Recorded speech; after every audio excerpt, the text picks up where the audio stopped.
Hi everybody, this is Daniel. I wanted to do as quick a review video as I could, kind of what I've been promising for a while, which is my just an update video of my whole collection. We won't go into it too much. A lot of them you've seen, but I'll just kind of pull out the guitars, kind of give a brief history explanation, and kind of show you what they are. So I think we'll start on this end here. This is my Gibson SG Platinum. You've seen this guitar in one other video. This was my first Gibson, my first double humbucker guitar. This is the guitar that I've owned the longest, where I've been the original owner. The only one that I've owned longer than this one, so I think I got this one in 03, 04. The only thing I've owned longer is my little Gretch bass, which I'll show you in a little bit. But I kind of don't count that because that's a bass. This one's the guitar, the electric guitar I've owned the longest. It's a Gibson. I think it's a 03 or something. It's a 03. Yeah, I think it's a 03 Gibson SG Platinum. This one you recognize. This is the one I just did a review of, the Gibson Les Paul Greenie. The Greenie Standard, I should say. I should clarify.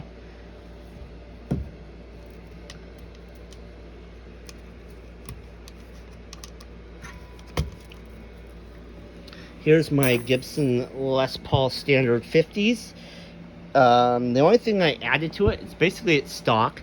The only thing I added onto it is, you can see the brace system. It's the licensed Bigsby vibrato, and it's got the Vibramate string spoiler on it and the Vibramate brace. Now what that brace allows you to do, it allows you to mount the Bigsby without permanently putting scars and screw holes into it, so it allows you to mount over the original tailpiece holes. And then if you want to convert it back, like if I were to sell this guitar and took the Bigsby and the system off, I could put the stop bar tailpiece, and maybe it might have a smudge or a little ding here and there, but it wouldn't have the holes, the infamous snake bite in it. So it's kind of an interesting contraption, kind of genius, but that's basically the only thing I've changed to this.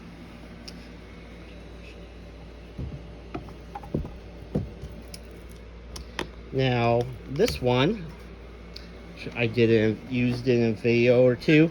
It's the Epiphone, a 2020 Epiphone ES335 flame top.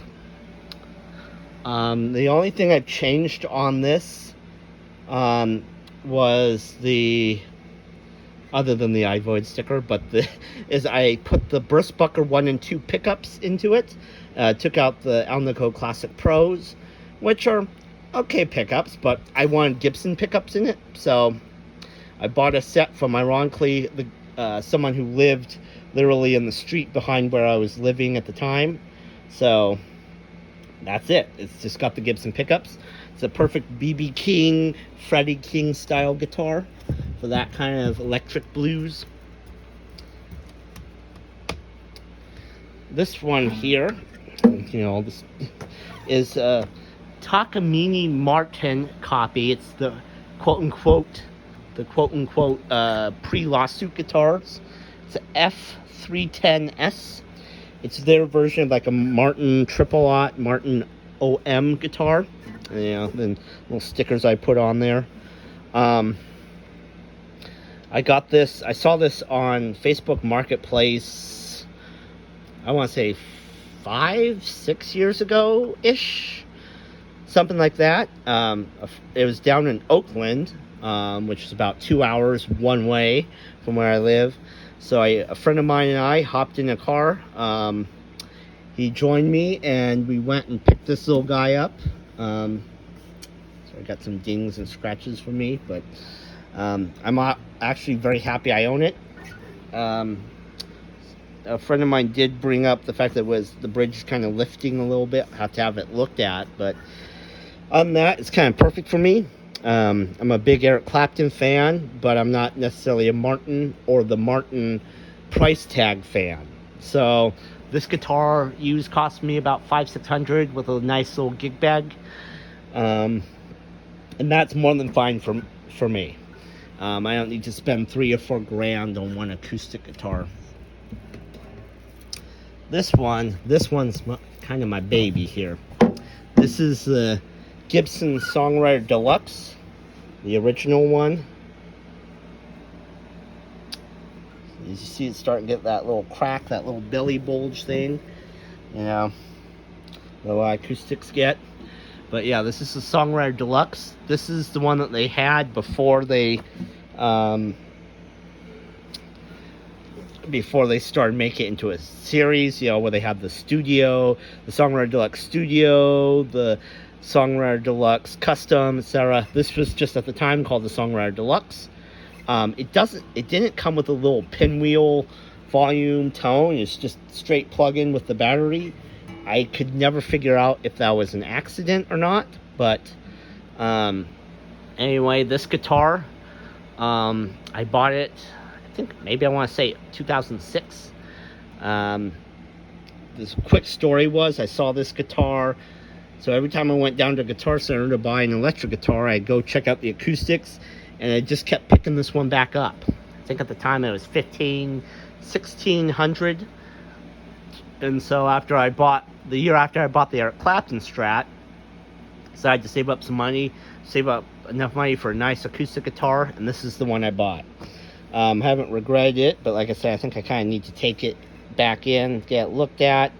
Pick guard's kind of coming off of it, but she still sounds beautiful. That low hum I like. Ding ding ding. Yep. Hard to keep these guitars from clacking around in here. These little stands here, they have the little dividers, but you know, stuff still hits it when you try to put them in. So that's how I get the dings and scratches on a lot of my guitars, because I don't gig, I don't tour, I don't do anything like that. But if they got dings or scratches, it's from them constantly being hit as I'm putting them back in the stands. So this one is a Takamini 12 string. I think it's a 80s, 85 I think it is. I added this lace sensor acoustic pickup, or I had it added in by my guitar place, and they put the little jack in there. I got this because I noticed at Guitar Center they had a lot of Takamini 12 strings for fairly cheap. Usually they have the pre-lawsuit ones, the ones with the Martin headstocks and everything. So a little quick story on that was I was eyeing one, and unfortunately I made the mistake of letting my dad talk me out of buying it. It was, again, one of the pre-lawsuit ones. And after that, I kind of just got depressed a little bit. I was like, damn. I'm like, I mean, they pop in a lot, but, you know, I was getting a little impatient. And then I just kept checking the Guitar Center website, and I saw they finally have this one. And I was just like, okay, I'm not going to make the mistake I made last time. And I went, grabbed it, and I haven't looked back. It kind of reminds me of the one that Glenn Fry used on the in the Eagles and in his solo career, so I think it looked perfect. I just had to add that little pickup system into it.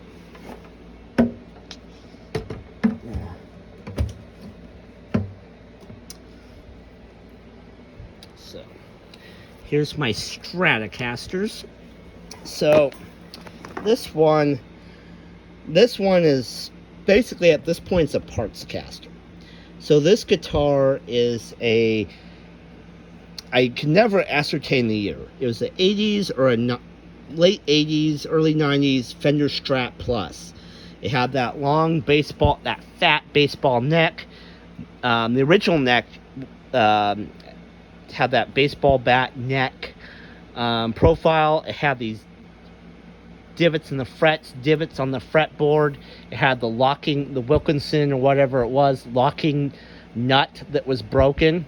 You would play it and it would just jangle like that. It would just sound like that. It had locking tuners on it, but the locking tuners were old and rusted and didn't work.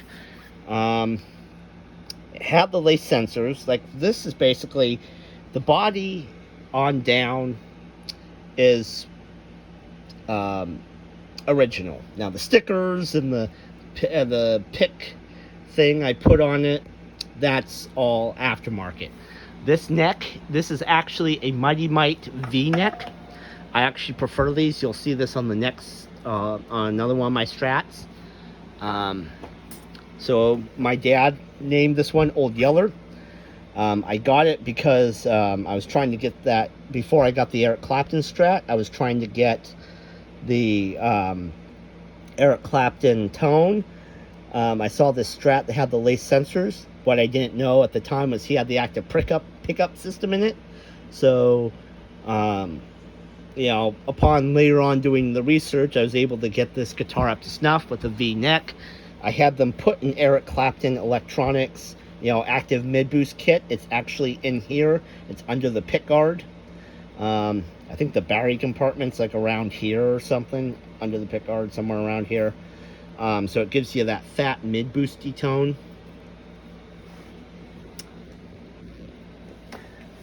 Now this is why I clarified it's the oldest guitar I own where I was the original owner. Because some of these guitars, like these Takaminis and this Strat Plus, probably like approaching 40, 50 years old now. And but I've only owned them for maybe 10 years, 15 years, 6 years, 5 years. So this next one, whoops, this is an FSR Telly I traded a guitar for. Silver Burst Telly. Obviously I add the stickers. The pickups were swapped out for their standard whatever pickups. This is a Fender, the Twisted Telly neck, and then the bridge pickup is a Seymour Duncan La Brea pickup. It's the signature for Brad Paisley. So what I did initially was I bought the Brad Paisley pickup set, put both of them in. Didn't care much for the neck. It felt a little too anemic, too weak for me. So then I bought a Twisted Telly set, and then I put the Twisted Telly neck in. And then I sold the Brea neck pickup and the Twisted Telly bridge on eBay. And then this is what I've got. The pickup, or the pick guard, was black, which I just kind of thought was dull.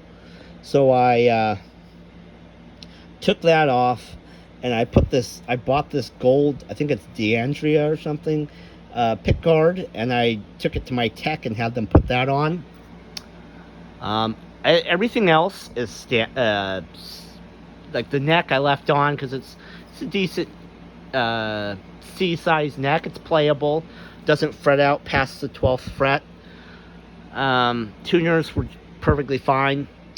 The stickers I actually put on because, well, as you can see with some of my guitars, I like to put stickers on them, but also, at least on the front, when I bought this guitar, it had a bunch of like little divots. It's like, it almost looked like somebody took a hole press and tried to put a hole press through it. I don't know what happened, but you know, I already had a tendency to put stickers on my guitar, so I thought, well, while I got them, I'll just slap on some stickers to cover the whatever happened, whatever damage.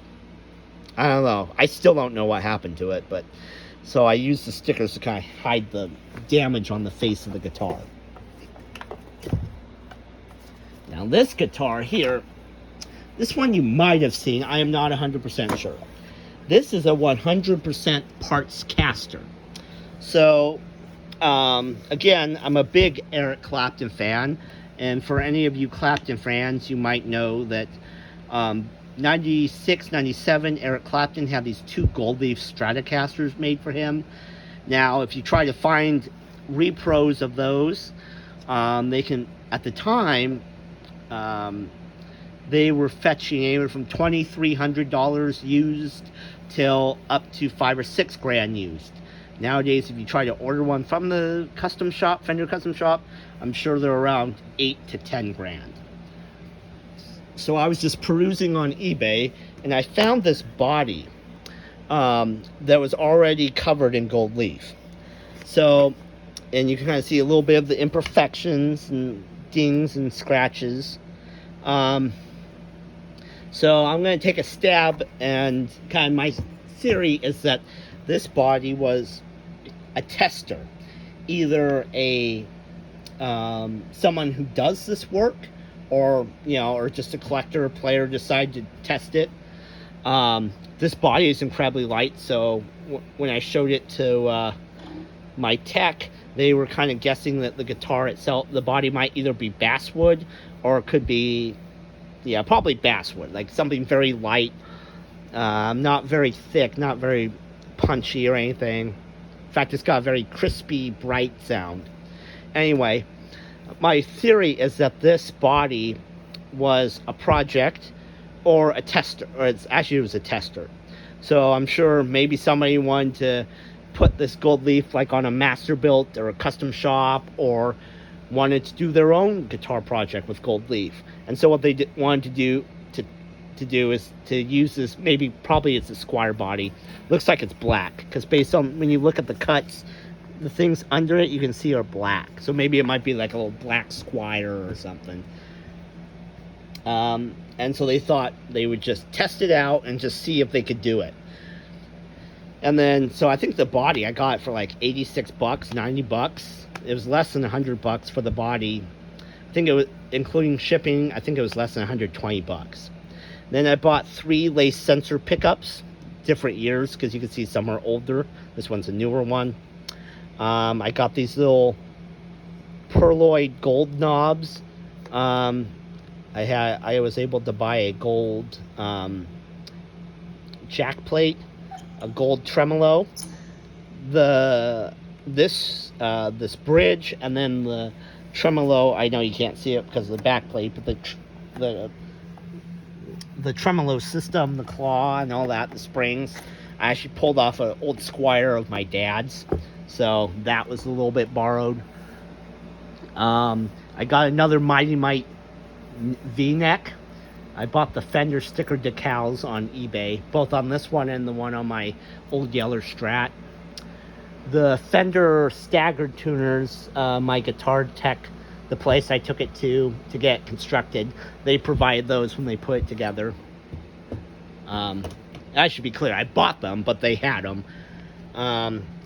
Originally I used the white pickguard for my Clapton, and then I didn't really like that, so I went and bought this red pearloid pickguard and ended up putting it on, and I love it. It's kind of a little bit brighter, but I kind of like that. It's a very light guitar, so I can play it longer than I could my other Strats, because it's really, really light. It's got the Eric Clapton mid-boost kit in it, so I think altogether with putting it together, to buying the parts on eBay, to having it put together, the labor, all that stuff, I think it costs maybe around $1,000 to $1,200, including labor.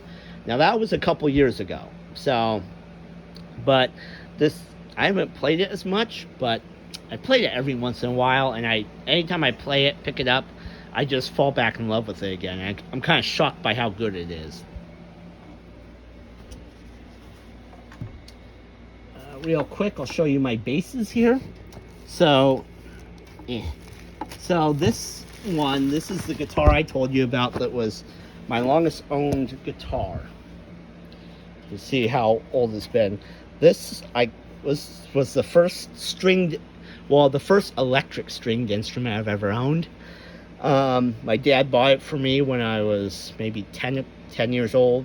This was probably purchased 2000, 2001. When I decided I wanted to pick up a stringed instrument.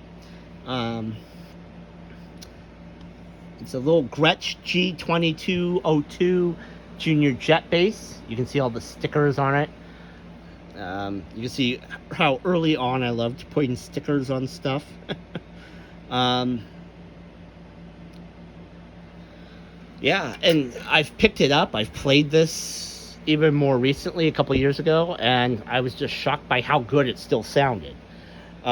This was a cheap guitar. I think it was like maybe $200, but even then, it's like it still holds its own. Yeah, Electromac G2202. Let's see what year. Oh, looks like I got it around 2002 because that's what this is dated, 4/23/02 when it left the factory. So yeah, so I bought it in 2002. So yeah, this would have been my oldest stringed instrument, where I was the original owner. I put these Labella flats on because when I bought the next bass guitar, you'll see everyone said put Labella flats on, they'll give you that beagle-y tone, and it definitely does. So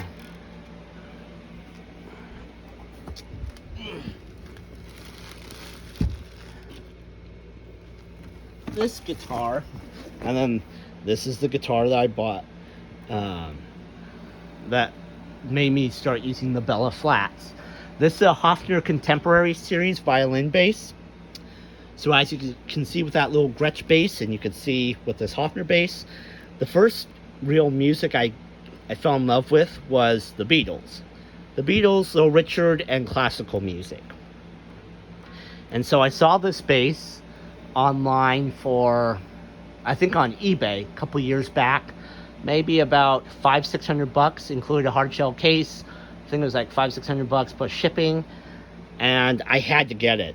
At the time, they weren't really making the contemporary basses. I think they're starting to bring them back. So the only thing I did was I put the Bella flat wound strings on them, and then I bought the separate teacup knobs for it to kind of make it look more like McCartney's. And of course, yeah, I put a little sticker on the on the pick guard, but on that, this is my Hofner bass. I did also own a one of the cheapest basses, the Hofner basses, can't remember what they were called, the Ignition series basses, and I had my tech put the German pickups in it. It actually worked. It took him a little fidgeting, but he was able to do it. But when I got this, I turned that one around and sold it, obviously to help pay off this, to put some money towards paying this off. So those are my basses and some of my guitars. Let's go over to the PRSs.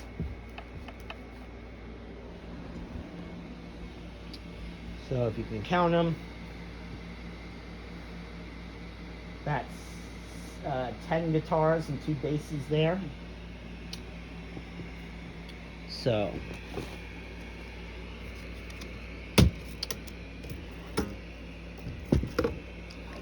this guy, you know, this is my Gretch.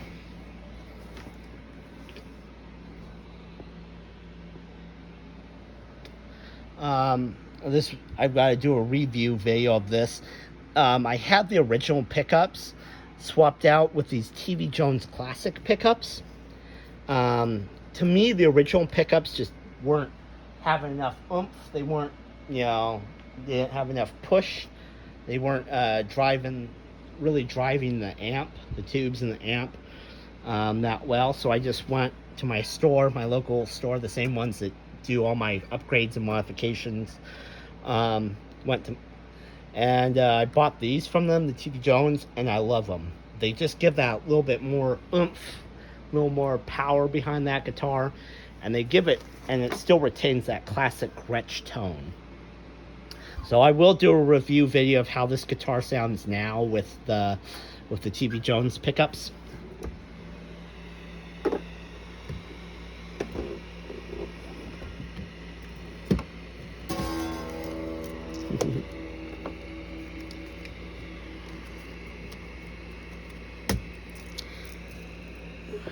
This guy, I think a lot of these PRSs, you know. This is my 2001 original single cut. The only thing I've changed out were the knobs. I put the more contemporary lampshade knobs on this one. Otherwise, it's completely stock.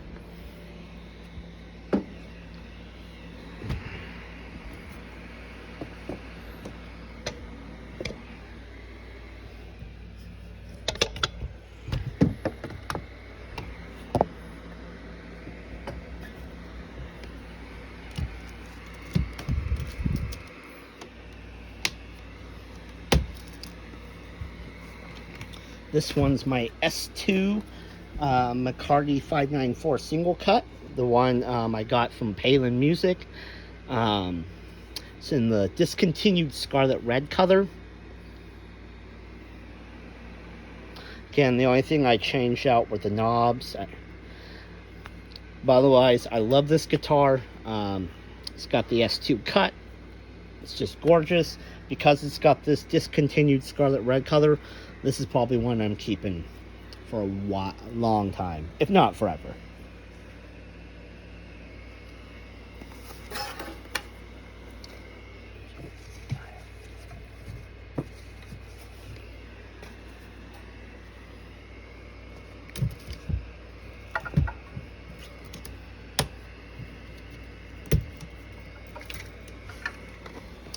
This one is the other S2 I own, the 10th anniversary custom 24.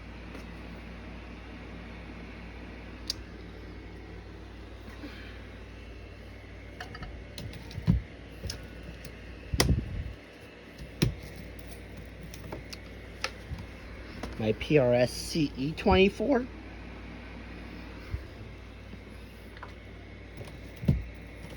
And a couple of these I'm actually trying to sell. So, like the CE24 I'm trying to sell locally. Another guitar I'll have to pull out is my Eric Clapton Strat. I'm trying to sell that one. There's a couple others I'm trying to sell, but for now they're still in the collection. Here is, and I don't think I ever did the update video to it. This is that PRS SC Santana single cut, 24 frets.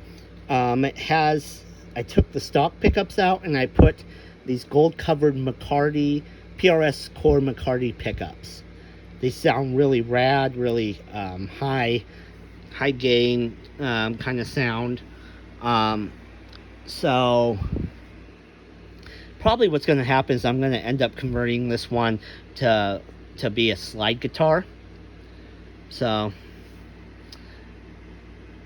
if I do, I'll kind of do a review. If I do that, if I have it set up for slide, I can do a review with these pickups in it. So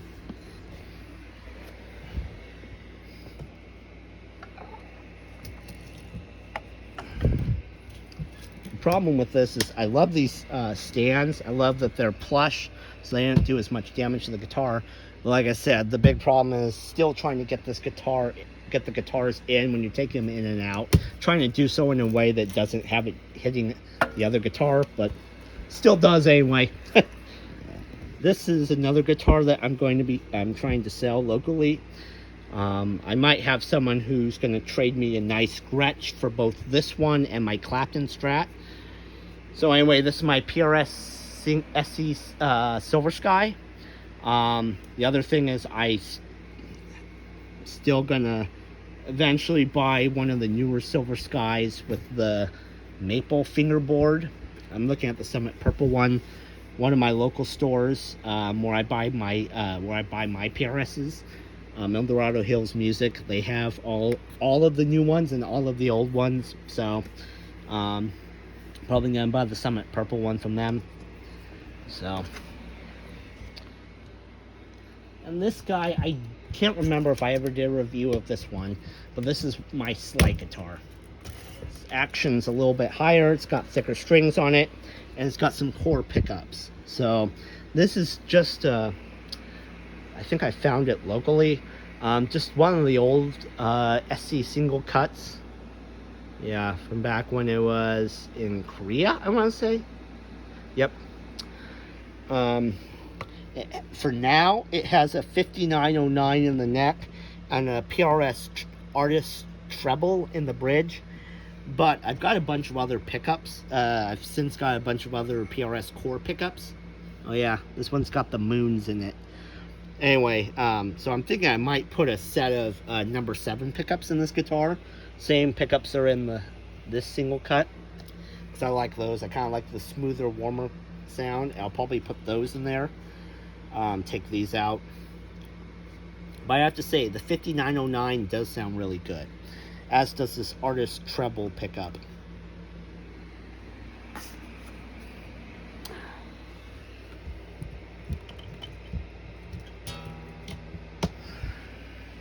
So these guys.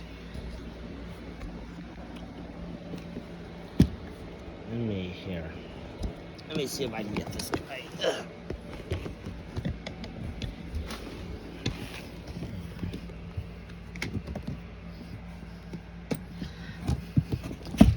This one is my Clapton. So this is about a 2005, I want to say. It's got all the wear, the dings and dents and stuff on it that would come with a guitar like this. This guitar I've had for a really, really long time. It's gone through multiple iterations. Like, so right now, what it's got in it is a gold pickguard. It's got the active Eric Clapton mid-boost kit.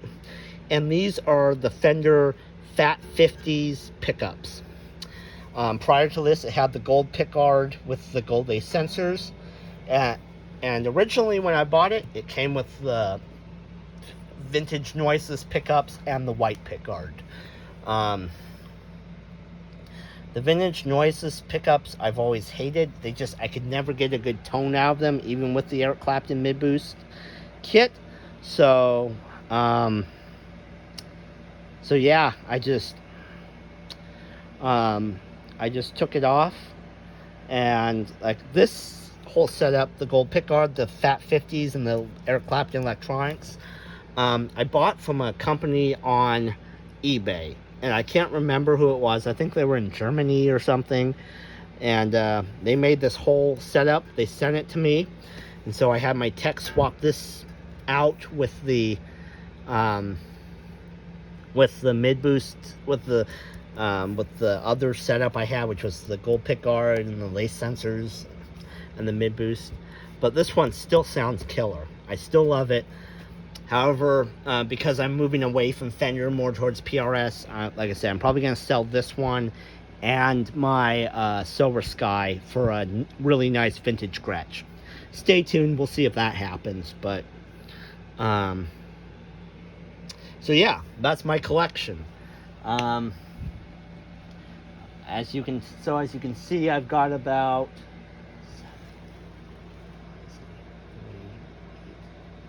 14 and 7. So I got about 21 guitars and basses right now. Locally, I've got a bunch of these listed for sale, for trade, etc. But yeah, so that's what I've got right now. If I get anything new or if I do any updates on my guitars, I'll definitely let you all know. All right, bye.